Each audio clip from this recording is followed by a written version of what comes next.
Dun, dun. Welcome. Good morning and welcome to the VUU. We are so glad that you could join us here. We've got a few of our regulars and some guests joining us. I'm the Reverend Joanna Fontaine Crawford. I'm here in Austin, Texas. And let me let everyone else introduce themselves. Hi, I'm Aisha Hauser, and today I'm in New York City. I am not in Seattle, Washington. I'm here for the Leading Edge Conference, which begins tomorrow. I'm Hank Purse. Oh, no, go Hank, do it. Oh, I'm Hank Purse, and I'm speaking to you from my very cold apartment. I'm in a very cold house in Medford, Massachusetts. And I'm Carlton Elliott Smith. I serve as Congregational Life Staff for the Southern Region based out of Holly Springs, Mississippi, southeast of Memphis. And what's up, y'all? I'm Kenny Wiley, and I'm coming to you from Denver, Colorado. I serve in the Denver area at Prairie UU Church as its Director of Faith Formation, and I'm also a Senior Editor for UU World.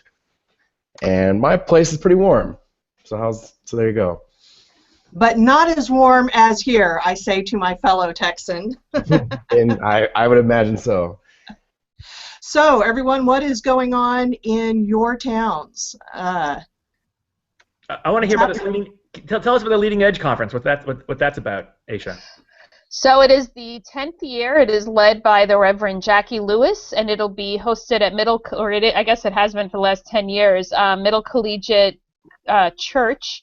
And Kenny and Carlton or whoever else, feel free to jump in. And this year it features Jim Wallace, the Reverend Jim Wallace, Melissa Harris Perry, Miguel Del Toro, and a whole host of other UU speakers as well, along with those speakers. So it'll be all weekend. It feels like a mini GA. It already feels like half the people I know in the UU world will be here. So this is my first time. Usually I miss it, but this year I decided to attend. They gave a super discount at like September. If you register now, it was half price. So I jumped on it. Yeah. So yeah, I'm very excited. It's sold out. You can register to live stream it, but it's sold out right now. So they're going to talk about anti-racism, social justice, along with Black Lives Matter in the media. There are workshops on white privilege, and so it's promises to be a rich, full weekend. I'm excited. Carlton, are you coming? No, Okay. I'm not going to be there. I had wanted to be there as well. It is one of those things that's been on my agenda to do for some time, similar to yours, but the schedule is never, really quite worked out. So I'm looking to be there next year. How about that? And I went in 2013, and I enjoyed it a lot. They really give you a lot of tools for anti-racism, having a multiracial congregation or faith community. And this year I'm flying completely the opposite direction to Oakland, California to cover a story for UU World. So sometime again. Cool. Well, this year, the UUA has partnered, Janice Marie Johnson, and Taquina Boston's one of the featured speakers, Director of Multicultural Growth and Witness. They have partnered with Jackie Lewis to host this conference this year. So it is very much, from what I understand, co-hosted by both Multicultural Growth and Witness and Jackie Lewis. And speaking of conferences, I saw from my Facebook feed that there was a recent conference for UUs of color. Who all was at that? Well, Carlton of our panel here. Yeah, Carlton and I were there. Aisha, we missed you tremendously. It was probably a lot quieter with that. Usually I'm screaming through the halls, so it's probably a lot quieter. It's funny. We actually kind of took shifts. to just yell incoherently, and that's awesome. Just take an hour and a half here and there. So we had that covered, but that's a lot of work. It is. Yeah, but it was cool. So it's for UU ministers, seminarians, religious educators, administrators of color, and musicians as well. And yeah, it was our biggest gathering ever. What, 80-something, Carlton, I think? Yeah, close to 90, I think it was. Mm-hmm. So. Yeah, and it's just it was really. It's amazing to get together, and have deep spiritual moments and then also just yell and sing in the hallways. So good combination of stuff. Everything that I saw posted about it was just glowing and talking about how important this was, and I think also for each individual how much it meant. How do you kind of bring that back home with you? Well, yeah, Carlton, go for it. I'd say that it builds over many years. It's been the Finding Our Way Home gathering, which is what it's called. It's been going on for about, I think more than 10 years now, 11 or 12 years perhaps. Mm-hmm. And it started out relatively small, like 30 people who were there, and it's continued to grow. And so what I would say is that for me, I feel like I'm carrying the community with me wherever I go, and for me it becomes sort of like a spiritual touchstone, because so often if we're like at General Assembly, you know, you look across the sea of all the wonderful people at General Assembly, and there'll be like a person of color here, a person of color there, but then you have a different experience when, you know, you thin it out, and it's just, you know, that core group of people that's left. It's very moving. The thing that I would say, just to give you like a little taste of some of the things that happened there, we had a chance to pay tribute to Reverend Orlando Brignola, who was a very faithful participant in that community. Someone who died very suddenly, I would say, just a few weeks ago. And there was tremendous respect for her. She was based primarily out of New York, was very strong in her social justice stance, and was regularly present there at Finding Our Way Home. Had a chance to go to First Unitarian Church of Philadelphia and to breathe in some of that history. I actually left a little bit before that part of the program was over because I had to get to a conference in Atlanta. But just being in that space where Frances Ellen Watkins Harper was, Theodore Parker, it's just a really powerful and moving experience as well. Then we had a chance to go and be outside in front of Church of the Restoration there in Philadelphia, along with the regular rally that they do each week with regards to Black Lives Matter. And just feeling the support and the love coming from that local community was really tremendous, different from other communities where they've had their signs vandalized or taken down, or had paint splashed upon them. People were honking in celebration as we were standing outside, and then we went inside for a very moving vigil, recognizing those lives that have been lost to violence and brutality, particularly by the police. So yeah, very, very rich and moving experience all around. Yeah, I was seeing pictures of that, and it looked like the regulars were awfully grateful to have y'all there too. Mm-hmm. So. Yeah. So in the big world of UU, Hank, I know that you are very busy right now. What's going on? Oh my gosh, it's busy. No, yeah, it's I mean, it's busy at the church I'm serving, the First Parish Church in Milton, Massachusetts, because they are about to announce their candidate for ministry in a few days, and so like this Sunday, it's you know. The candidating week begins the 24th, so this Sunday I said we're going to clean up the church. So that's basically what we're doing. But the big thing, of course, is what you're really talking about. Everyone is talking about is the Hot Stove Report, which is a website that I run where we keep track of everyone who has been called to ministry and to churches in search, and we, you know, and I sort of say like, hey, who's going where, that sort of thing, and it started last Sunday with people being announced. Actually, it started last Thursday. We had one announcement last Thursday, but for the most part, everyone else has been announcing from Sunday on, and it's great. It's great seeing our colleagues get churches. It's great seeing. Churches really get some wonderful ministers, and it's always interesting to sort of sort of see who people are. Try to imagine like, oh, how will that be with them there, and being excited, and it also keeps us old timers, like, it keeps me in contact with younger ministers and people coming out of seminary more recently, because I get to sort of meet them and at least online. And get a chance to sort of interact with them when I find out where they're going and stuff. And I also get to celebrate with friends I've known for years.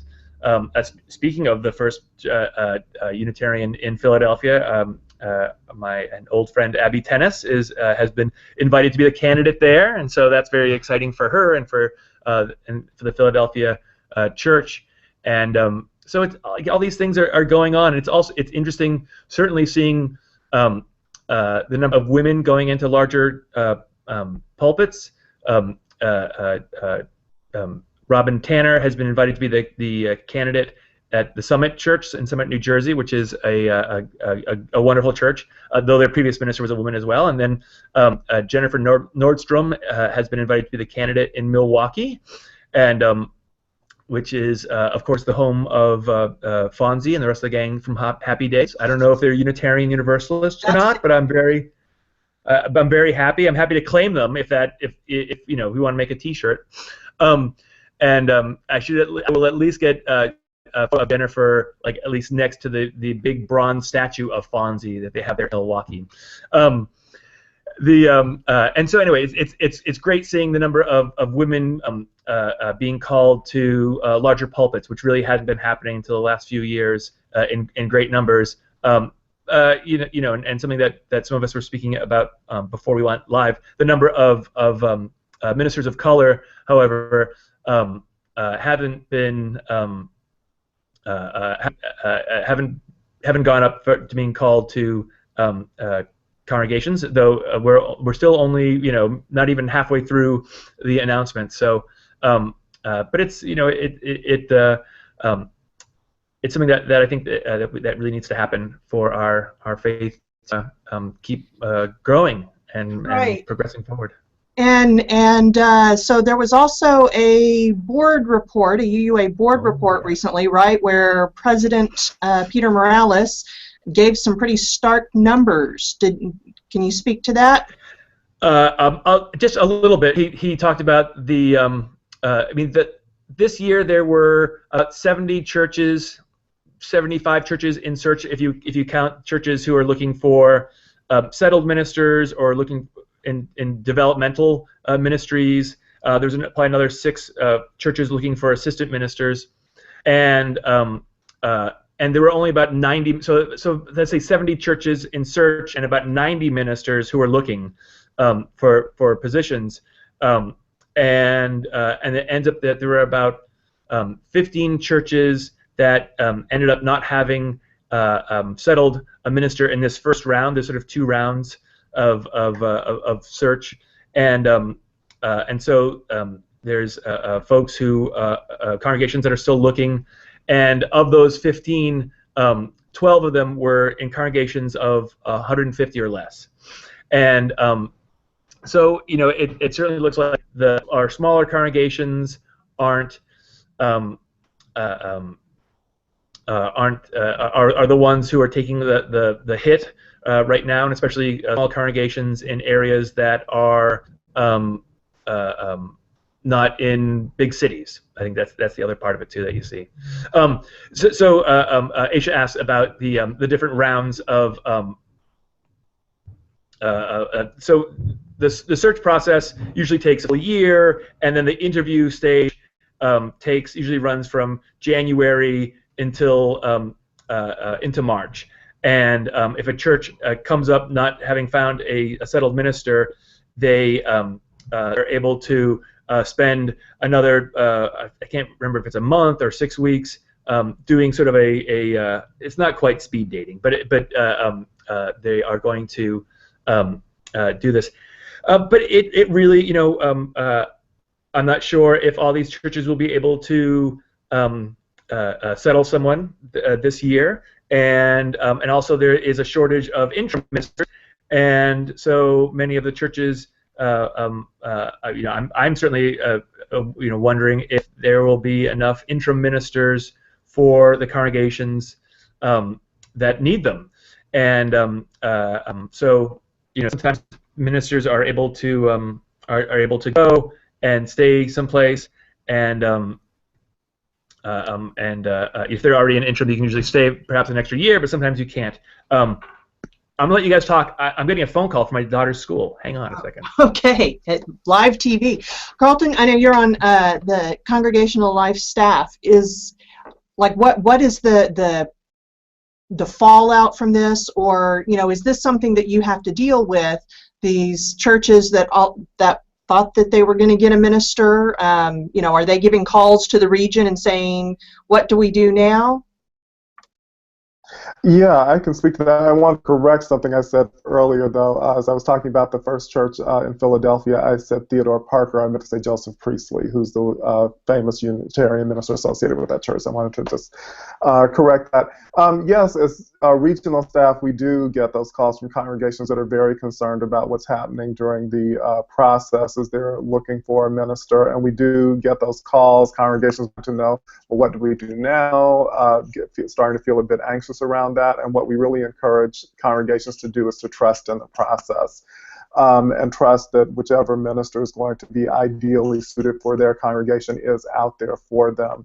And I think it is a reality that we're having to consider, though, as we go forward in our movement, and as communities and communities become more and more secular, the communities surrounding churches, I think it becomes that much more important for churches to be engaged and involved in partnerships with each other, to build supports within clusters, to look at, so we have congregations that are doing multi-sites as a way of addressing the needs of those smaller churches as well.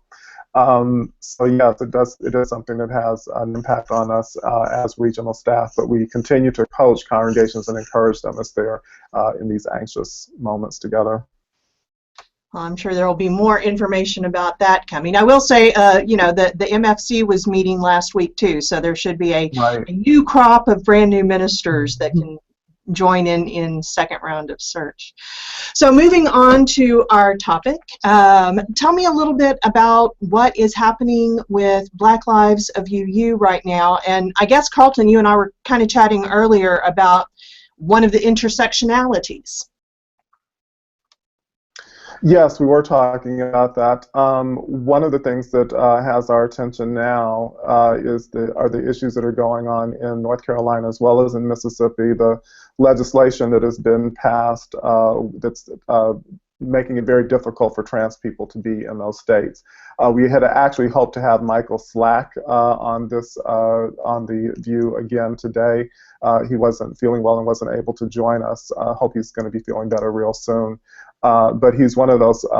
He's one of our ministers who's serving in North Carolina, and was actually at Finding Our Way Home the other week, and is in the impact of this anti-trans legislation as well. And what we say inside of Black Lives Matter, and one of the first principle of Black Lives that we put together, those of us on the organizing collective, is that all Black lives matter, which includes Black women's lives, Black trans lives, Black elders' lives, and on down that line. And certainly we're very concerned about anything that would have Black trans people be at risk or be in danger of being harassed or not being able to have their personal needs met when they need to relieve themselves. It's really a terrible thing. I mean, I just imagine what it must be like. As I'm a cisgender man, but it must be like for people who can't go to relieve themselves in the bathroom because for fear of like what other people might say or do to them, might even be at risk of physical harm. So that's forefront in our minds, and we know that particularly trans women and trans women of color and Black trans women even more specifically are at risk of losing their lives and are at constant risk of harassment. And there have been deaths of Black trans women already this year. So that's something that's an ongoing concern. So that's one of the things that we're going to be touching on by the time we get to General Assembly this summer as well. Yeah, some of these stories that we're seeing right now, where they're trying to make rules even about children, trans children using the restroom, and I would assume that this is just playing into another trope, the whole trope of the Black man as dangerous predator. When you then add this issue of trans onto it, that it's just oppression on top of oppression on top of oppression.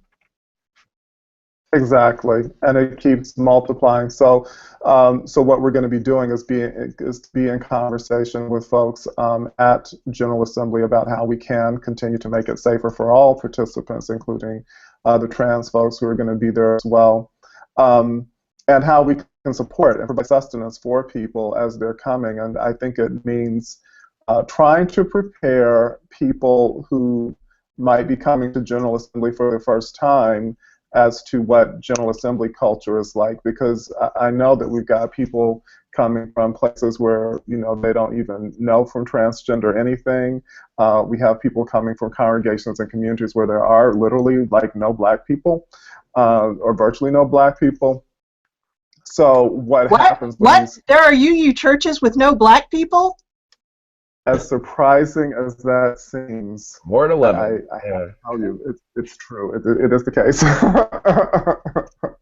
So really, you know, figuring out like how we're going to provide support for all of the people who will be participating in General Assembly and making it as, you know, as safe a place as possible. But that really has a lot to do with people who are going to be arriving and coming prepared to engage with people from a diversity of perspectives. What we often talk about inside the Southern region is how people relate to difference, and what it means to be someone who's in a relative place of privilege with regards to difference, and someone who's in a disadvantaged space, and how it's actually the responsibility of those in the relatively privileged, coming from a relatively privileged place, to adjust themselves and to do what they need to do to make it more equitable for everyone who's involved.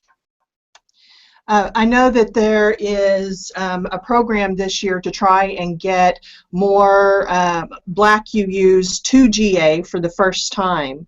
And this issue, I mean, for anyone, the very first time you go to GA, right, it's a huge learning curve of just, you know, what is the, oh my God, there's, you know, 3,000 people singing Spirit of Life, you know. From those really basic things to the more serious things, and of course the history that we have had at GA around race. Is there anything that is being done to prepare someone for what this big picture thing is like? Can I add to that question? Another question is how, because what's jumping into my mind is the inevitable microaggressions that happen from the well-meaning white liberal UUGA attendees, which for first-time folks of color that attend, it's startling, hurtful. So it almost feels like I want to write a top 10, please be mindful not to be part of these microaggressions. And then for folks of color, you may hear some of these. I mean, I don't know. So I'm thinking of that too.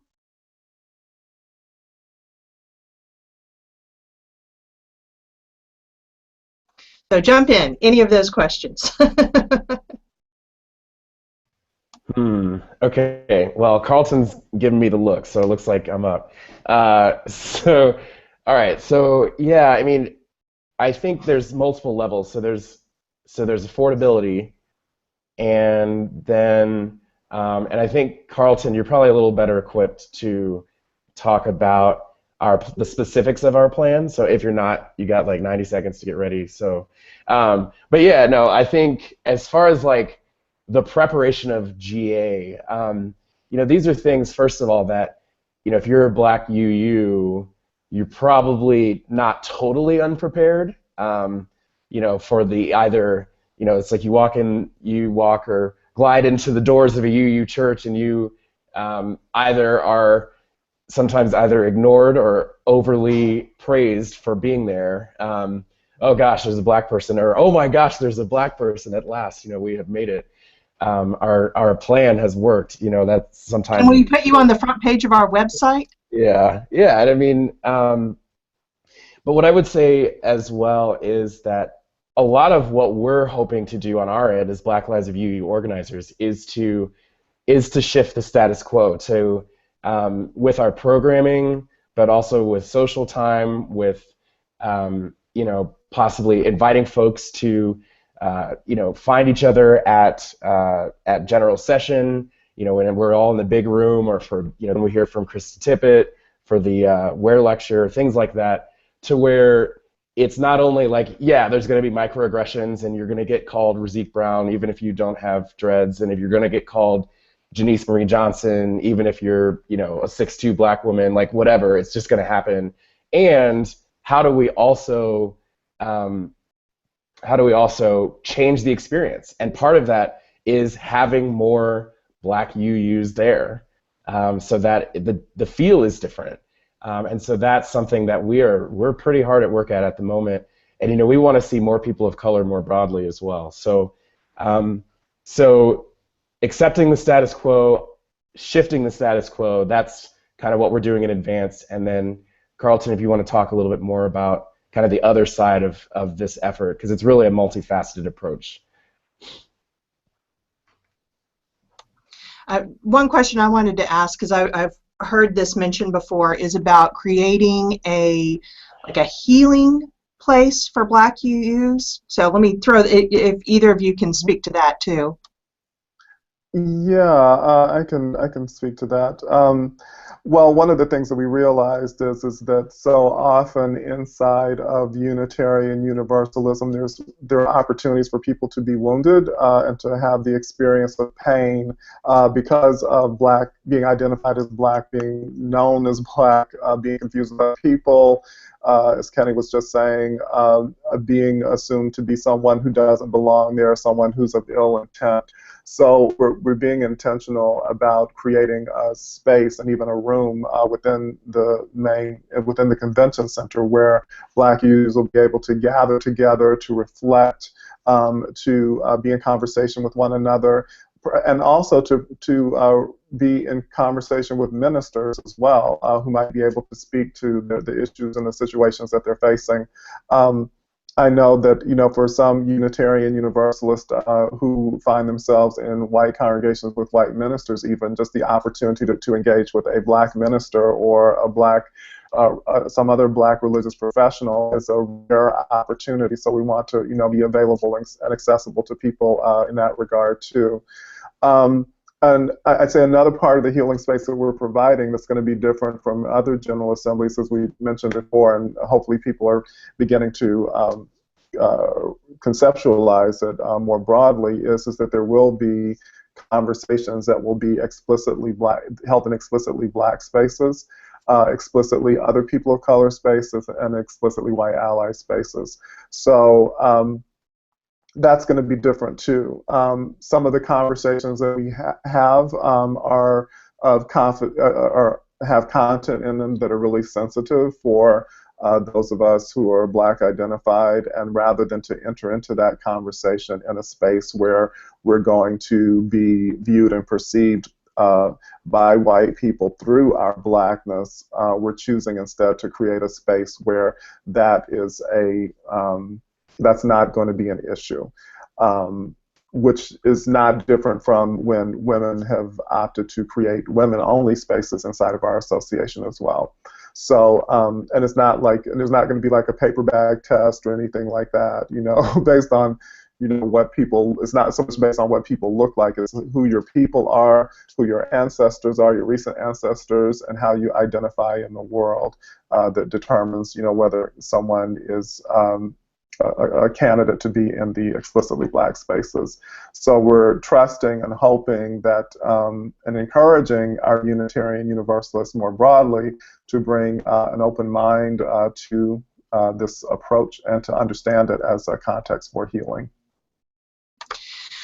So going back to this question that I had had before about the conference and how you bring that home, are there any thoughts about, with GA, about how the people who are coming to GA for the first time can then take some of that home, perhaps be connected with mentors or, you know, things like that? Yeah, so, you know, the interesting thing about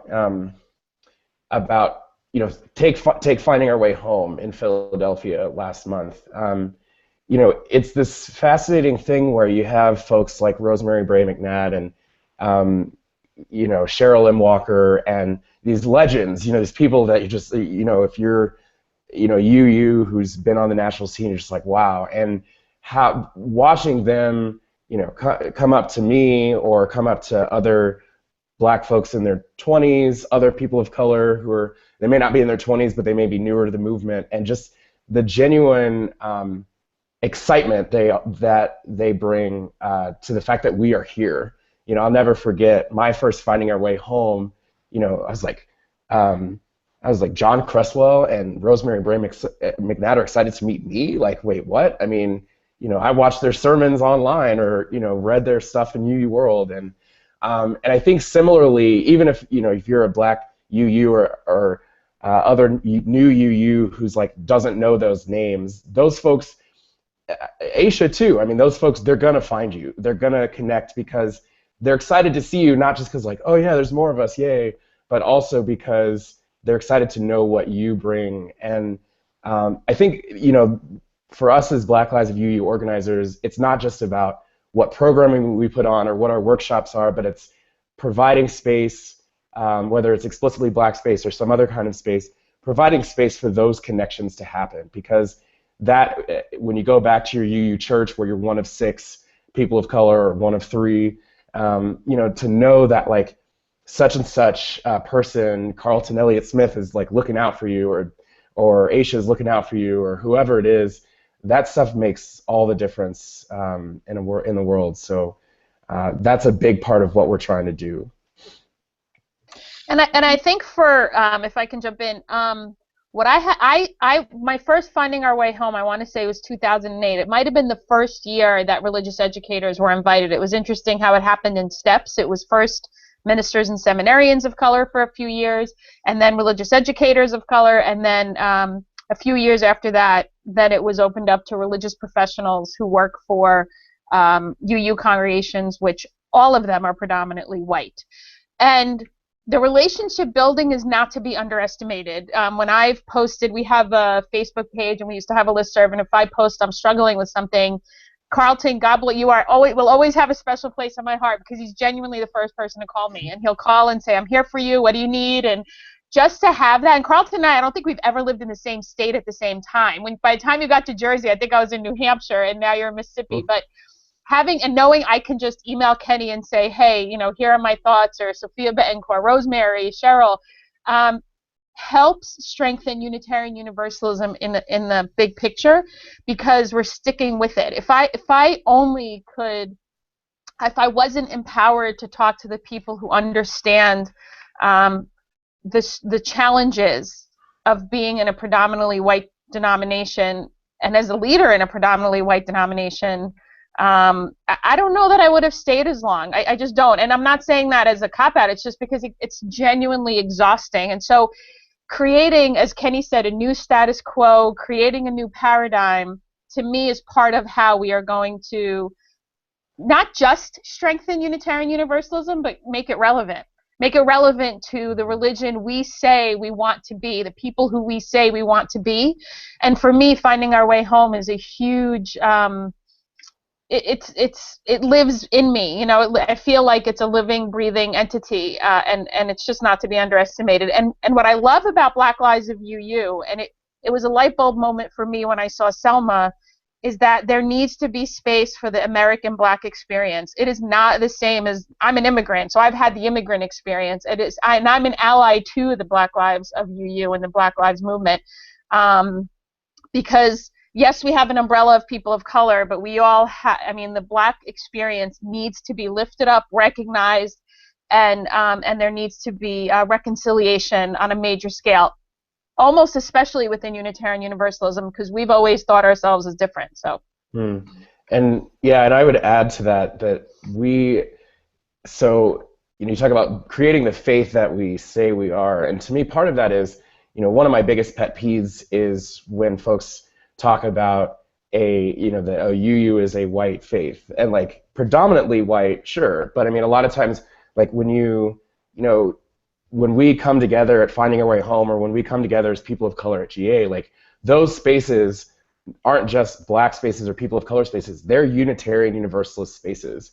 And that's especially important because a lot of times folks, I think a lot of times folks believe that or they come in as people of color, they come in as black UUs, and they kind of feel like an outcast everywhere, including in predominantly black spaces.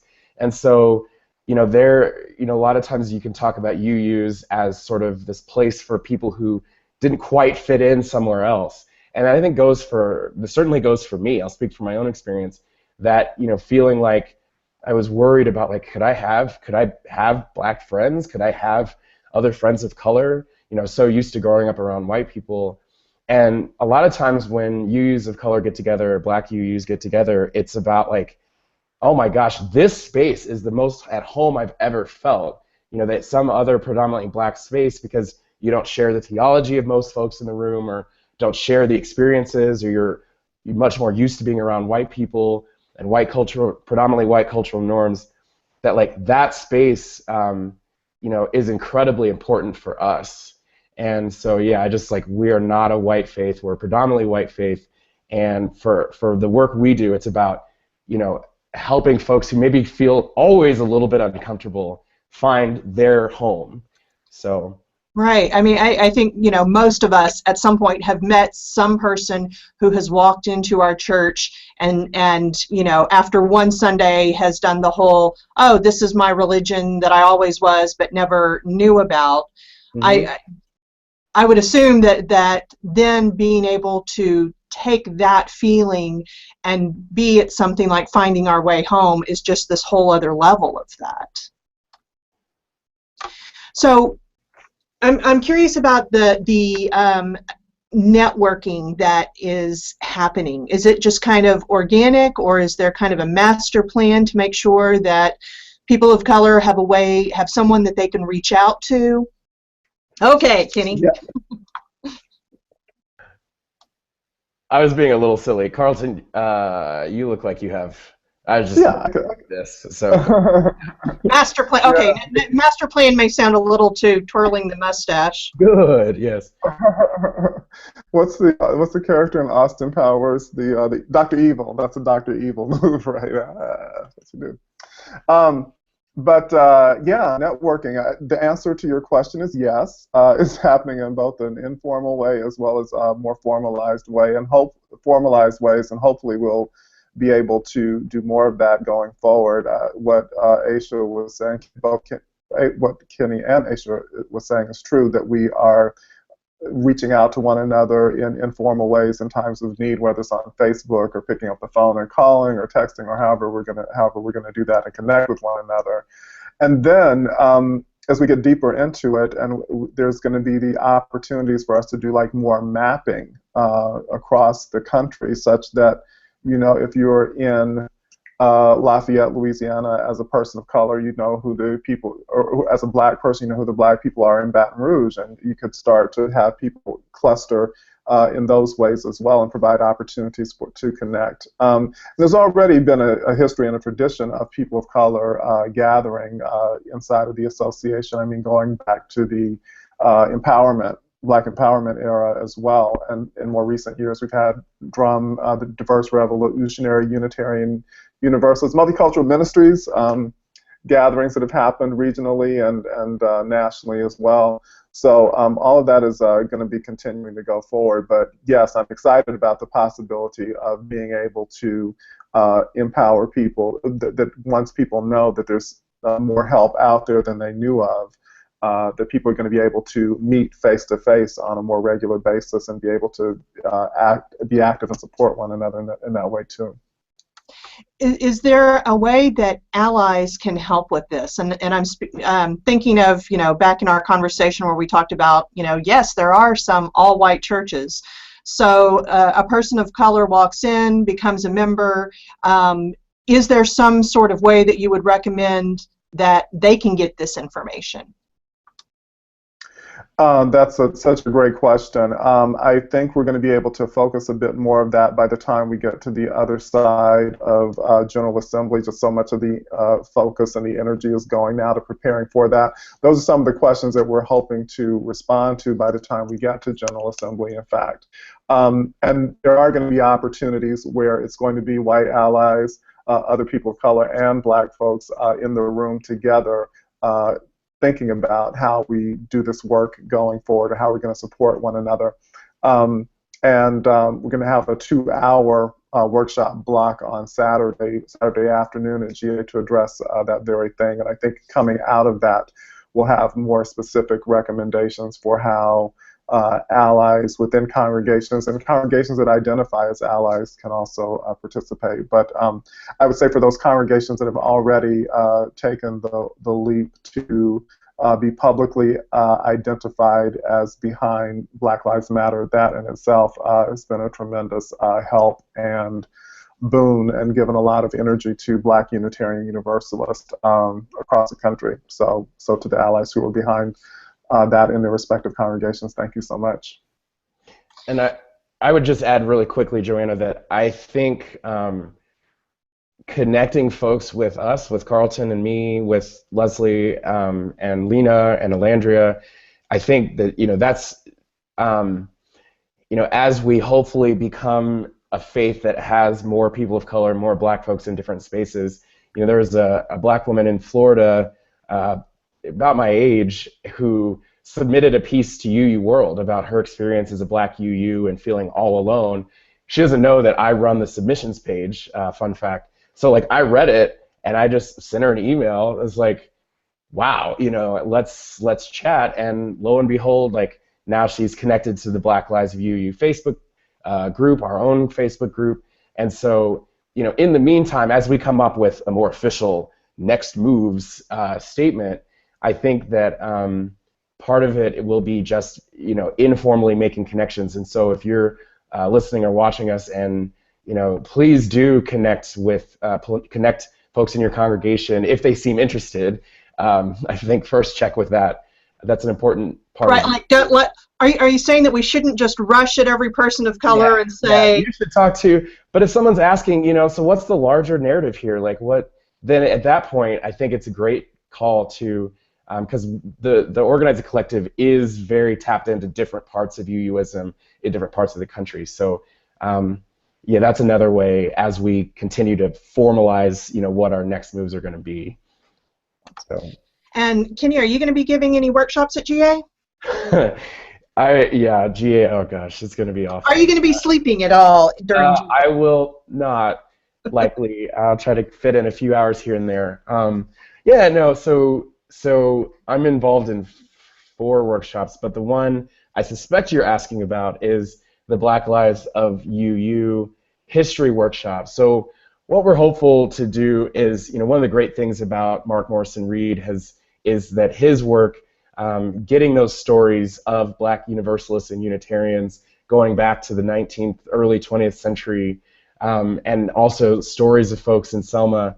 And so what we're hoping to do is kind of take his work, but also take work from Reverend Dr. Kiyama and from other folks who have done this work and make it come alive at a history workshop at GA. I think it's the second of our track, and to talk about the history, but also the current, that we are making history as Black UUs. So we're going to talk about the painful stuff like the Black empowerment controversy, but also the exciting stuff that there's history happening now. And so I just feel like I'm really excited about this because part of this work is helping Black UUs around the country feel part of a larger whole. That you are not the only person to experience the struggles, you're not the only person to experience the joys of finding this faith, but also okay, well, I love this theology, I love the people, and it's tiring to be one of 2 Black families, that there is a legacy here. And that's true if you're a religious educator, that's true if you're a minister. And so when we talk about the history session, we're really talking about connecting to that which is larger than us. And so that's what we're going to be doing, and I'm really pumped about the program we're putting together. Are there parts of our, I would say, painful parts of our recent history, Fort Worth is what comes to mind, that you feel that we should be, when I was preparing for the MFC, the Black empowerment controversy, you need to be able to understand that.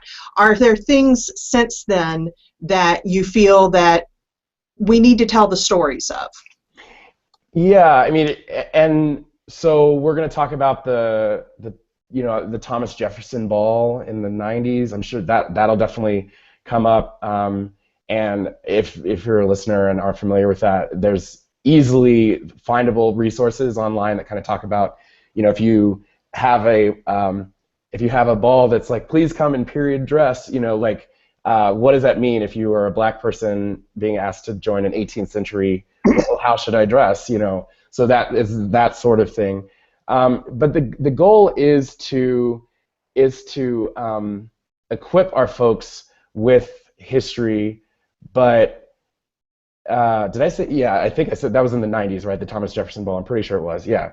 But to equip folks with the realities of what's happened, but also to do two things. One is that you don't have to go all the way back to the 60s to find pain.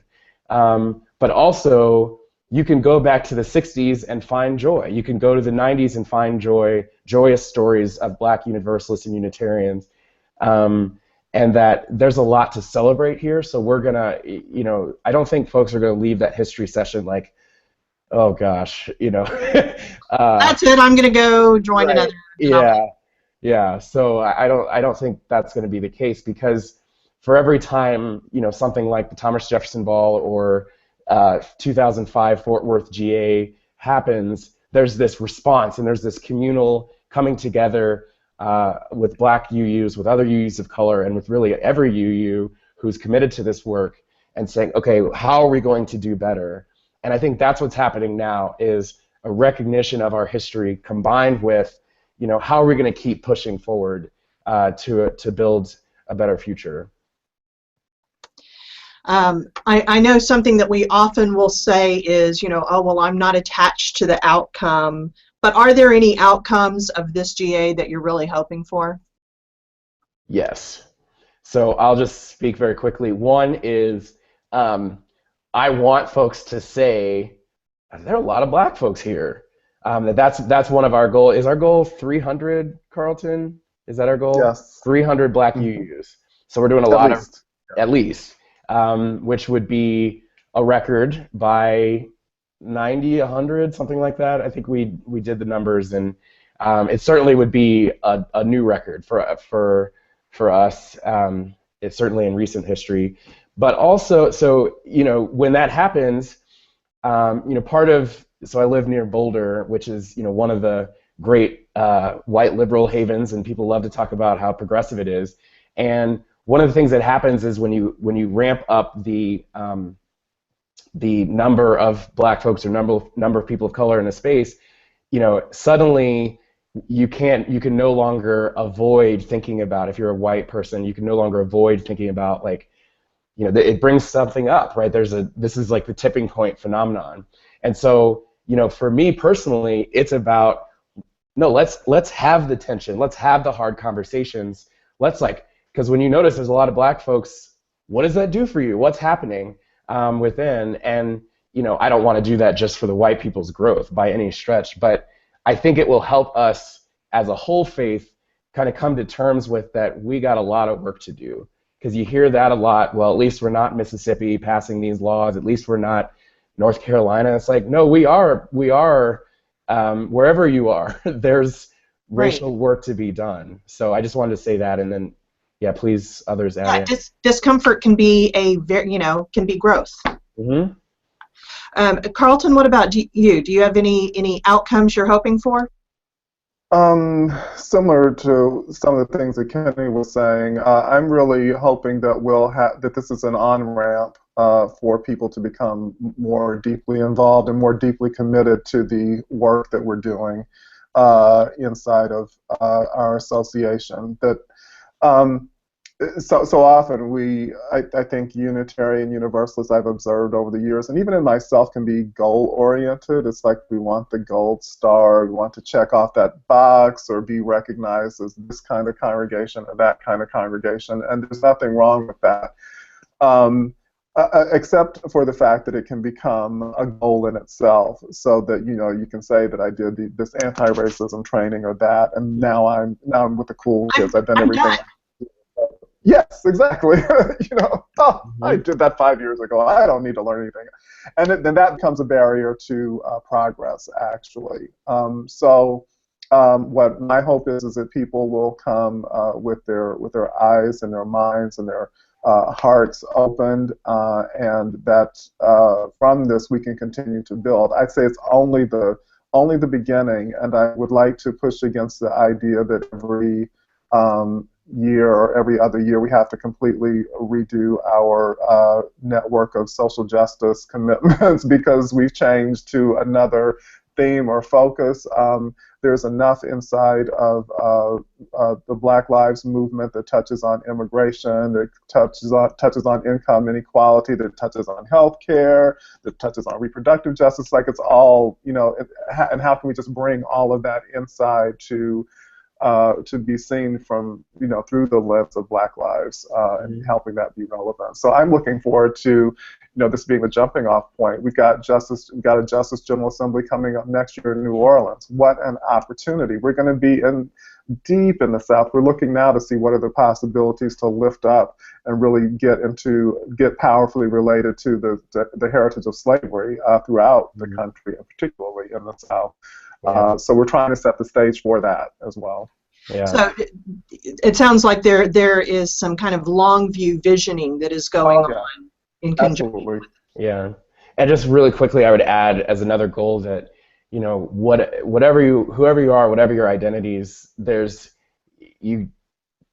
I think racial justice or justice work is not something that you achieve, it's something that you strive for. That as soon as, even as, Carlton and I are both cisgender Black men, and there's always ways in which we need to move back to amplify other voices. And so as soon as we say, like, oh, we're Black Lives VUU organizers, we have arrived, like, no, when it comes to gender privilege, and in my case, sexuality privilege, and I think, that there's just always, like, more work to be done. And so we want to create a people, a faith of strivers, of folks always striving to be allies, rather than saying, like, we are helpful. Like, no, let's wait and find out if we actually are. Right. We can't really know now. Mm-hmm. We'll have to look at this in the review mirror. Yeah. I know that for New Orleans, that some of the people involved in planning that are already thinking about kind of the message of what it's not going to be. That, like, the way I heard it phrased was, New Orleans is not Las Vegas, because a lot of people are like, oh, GA, New Orleans, woohoo, Mardi Gras. Are there any sort of no, it's not going to be that messages that you feel need to be given about this GA? White people, this is not about you, or whatever. Messages like that. I think that it's going to be an eye-opening General Assembly for everyone who's involved. I think it's going to be challenging for everyone who's involved as well. So it's not. I think I would say it's not going to be a snoozer GA. Not that there's anything wrong with snoozing. Snoozing can be very comforting at times. But the people are going to need to come, awake and aware, and not taking things for granted. I mean, and really, being mindful of what they say and what they do, not in sort of like an overly anxious way, but just bring like another level. I'd encourage people to bring like another level of consciousness to it. I think, it's going to be very thick with activists, people who are committed to justice, people who've committed their lives to doing this work as well. We've got some wonderful music that we're looking forward to hearing from Reverend Sekou, who's a minister with the Breath Fellow with the Fellowship of Reconciliation, doing amazing work in Ferguson and Minneapolis, all over the country. So I'd say, come, prepare to be inspired, to be challenged, and to be open. Carlton, is there going to be now, as part of GA, a Black Lives VUU track every year? So will this start in Columbus and continue in New Orleans? Well, that remains to be seen. I think now's the time, to begin to have those conversations. It's remarkable to think that, this conversation about a Black Lives Track at GA didn't really start until September, I think it was, or September, maybe late August. So this has all come together very quickly. I think there's a case to be made for it, for sure, and I would hope that. And there's always been, programming that's dealt with racial justice and social justice inside of GA and microaggressions and different other aspects of it. But I do think that there's an opportunity with the Black Lives focus now to continue to build upon it. I can't foresee in our lifetime that it's ever going to be irrelevant. So hopefully so. So one of the kind of jokes that isn't really a joke about Unitarian Universalism is, if there's a problem, we throw a book at it. But books can be good things. Is there any, for someone who really wants to just dive in and get the most out of this, is there any pre-GA homework that you would recommend? Yeah, so there's a few on my end. I think there's a lot of there's several UU World articles by Black folks and other people of color. So I think for me a lot of it is engaging with voices of the voices of people. So there's the piece that Rosemary Bray McNatt wrote for UU World like 5.5 years ago that made the rounds again pretty recently. And I think what's important is to be listening to the voices of those most at the center and most affected by this work and those who are doing this work. And I really do think very highly of Engaging with Between the World and Me by Ta-Nehisi Coates. That I feel like that book, it's almost like become the cool book to read, but it doesn't mean that it's not useful. I think that it's informational, and that it's not because it's not particularly hopeful, but it's real. I mean, it's just and so those are just off the top of my head, and also there's videos of people like Lena Gardner and Leslie Mack flying around. So that's what I would say. Yeah. Yeah, and off the top of my head, a classic book that I would add to that list that just popped into my head is Audre Lorde's Sister Outsider. Oh yeah. Which where she was ahead of her time in just so many ways. But in terms of her speeches and essays, it's a collection of speeches and essays by her. She's a Black lesbian feminist poet. Who wrote beautifully and was really articulating, I think, a lot of the sentiments that we are and feelings that we're engaging with now. So yeah. That would be another one to come on. Which reminds me, one very last suggestion is to read women and feminist critiques of Coates's book. There's a woman, I think her first name is Brittany, but who wrote this incredible critique. I want it for New Yorker, one of the New York. I grew up in Texas. I don't get New York, but anyway, one of the New York publications wrote this 2,500 word response to Coates's book about the lack of women voices in, that it's a story that's about men and boys, and that has value. And so if you're a listener who's already read Coates's book, find some feminist responses that can further your understanding of the varying levels of this work. Very important.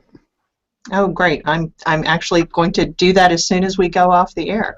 Thank you both so much for joining us this morning and really kind of laying out a vision of what people can hope for and look forward to this summer. As always, great having you here. Any last thoughts? Keep striving. Yeah. For me, it's keep striving. That I try never to think that I've arrived, and I encourage other folks to never think they've arrived as feminists, as anti-racist, as whatever. That there's a value in that. To keep pushing. Right. A big thank you. Behind the chalice is Lori Stone-Sertosky, who has been guiding us and working the tech. Thank you. And look forward to seeing y'all next week here on The VUU. And register for GA. Yes. Yeah.